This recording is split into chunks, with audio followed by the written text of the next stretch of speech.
जर तुम्हाला घातांक हा विषय अवघड वाटत असेल, तर बघा अशा प्रकारचे गणितं आपण इथे रिलेटेड व्हिडिओजमध्ये जो चॅप्टर वाईज व्हिडिओज दिलेले आहेत, ते फक्त ₹59 च्या मेंबरशिपमध्ये अवेलेबल करून देत आहे. म्हणजे सगळे चॅप्टर आहेत माझे, पण हा पण टॉपिक आहे ज्याच्यामध्ये तुम्हाला घातांकाचं बेसिकपासून एकदम एक्सपर्ट लेव्हलपर्यंत पण मी समजून सांगतो. त्याची लिंक मी खाली डिस्क्रिप्शन बॉक्समध्ये दिली आहे. बघा आता हे गणित जर सोडवायचं असेल, तर ह्याला 2 पद्धती आहेत.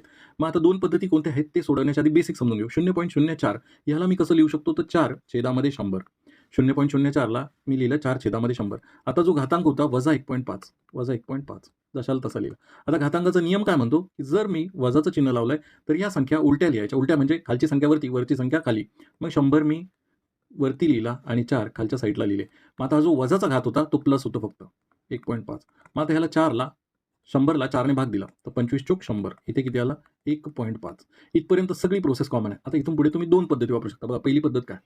पहिली पद्धत मी 25 म्हणजे काय म्हणू शकतो, की 5चा वर्ग आहे 25. 5चा वर्ग 25 आहे. मी 25ला 5चा वर्ग लिहिलं आणि 1.5. मग घातांकाचा नियम काय म्हणतो, की जर घातांकचा घातांक असेल म्हणजे पॉवरमध्ये असतील, तर ह्या दोघांचा गुणाकार होतो. मग हा किती होईल? 5चा घातांक 2 गुणिले 1.5 म्हणजेच 3 किती येणार आहे? 125. ऑप्शन क्रमांक 2 हे तुमचं उत्तर असेल. आता दुसरी पद्धत काय बघा. हे 1.5ला मी कसं लिहू शकतो? 3/2 म्हणजेच 1.5 असतं.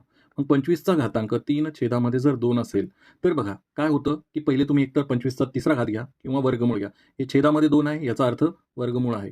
मग तुम्ही असं लिहा किंवा 25चा घन याचा सॉरी हे झालं वर्गमुळात आतमध्ये नेऊन घन केला. ठीक आहे. या दोघांचंही उत्तर काय येणार आहे समान. आता 25चा वर्गमूळ केला तर तो किती येतो? 5 आणि 5चा घन किती आहे?